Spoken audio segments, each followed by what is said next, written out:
Alright, Greenleaf fans, make sure to like the video, hit the bell icon, and select all. That way you're notified whenever I post new content. Also, subscribe to the channel and follow me on social media. Links to all of my various forms of social media are in the description box below.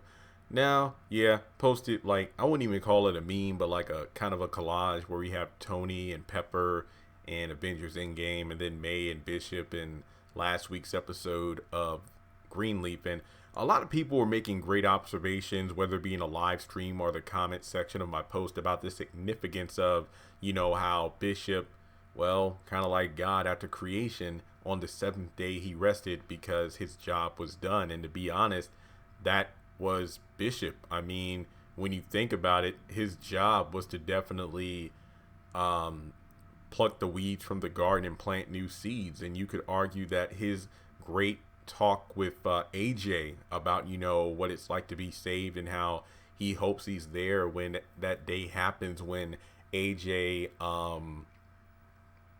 says that prayer to accept Jesus as his Lord and Savior and become saved. Unfortunately, that isn't going to happen, but that was a great speech. Then of course, when he finally realized that Daryl James was allegedly the son of Mrs. Davis, he immediately wanted to make things right with Rochelle and Tara. And as a result, then they went down to the church. He made his amazing speech, and with that, H&H was run out of town.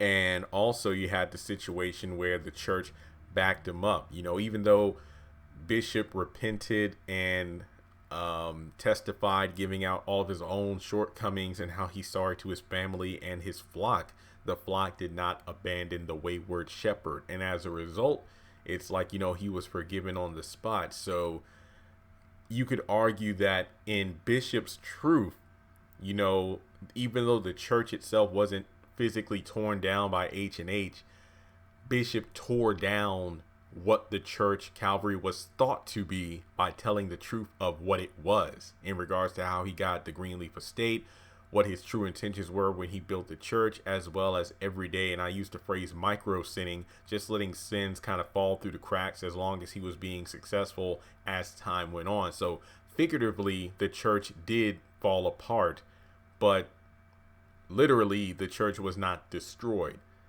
Thankfully, what that scene really proved is a church, again, is just a building. I think Steve Harvey said this in a skit during the Kings of Comedy tour. It's like, church, CURH,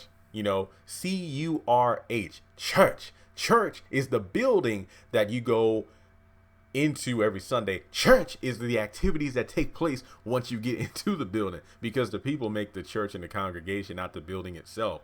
So I feel like it's sad, and it still is sad. I mean, to this day, people are still upset about the last episode of Greenleaf. And yeah, you got people who are just saying, no, he's okay, he just had a stroke, and maybe he'll kind of be, in a coma or something for a little while, but he'll be fine. I think that was it. Because Bishop cleared the air of any speculation. He told the truth. His actions helped to save the church. And it was sadly his time. And you could argue that this would have been potentially preventable if he went and got that physical. But at the same time, God, you can be healthy as a horse, but when it's your time, it's your time. And, well, it's sad to say, to have May see the man that she loves die in her arms like that.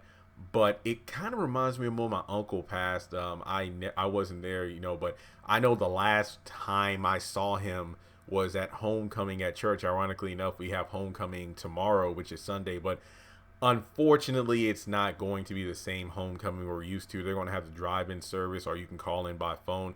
I'm probably going to call in by phone because I'm not going home until like the week of the 17th. But in any case, what I'm saying is my memory was a happy one, talking outside in the parking lot after service. He was healthy and well. But then when he passed, when I was back in Lynchburg working, I never was there for that part, But so my last memory was a good one. Now, when you think of Bishop, I think that, he made peace with everybody. He was in bed reading the Bible, And, you know, apparently that's when his time happened. And thankfully, May was there. At least he didn't die alone. And there was that sweet moment of I do in regards to the vows. So it was just pretty interesting how that went down. So it was definitely sad. But at the same time, as Jesus said on the cross, it is finished. You know, Bishop's time was over. He completed his mission. And from his passing, just looking at the trailer for this upcoming finale, it looks like all the characters are going to move on as a result of that. So Bishop's blueprints set the foundation of where the Greenleaf family and the congregation are going to be going moving forward. So it's sad that you have to put Bishop to rest, but at the same time, while he rests, everyone else is going to continue the work that he started. So his death was not in vain. So it is sad, but it definitely resonates with what happens in real life. So with that being said, what do you think?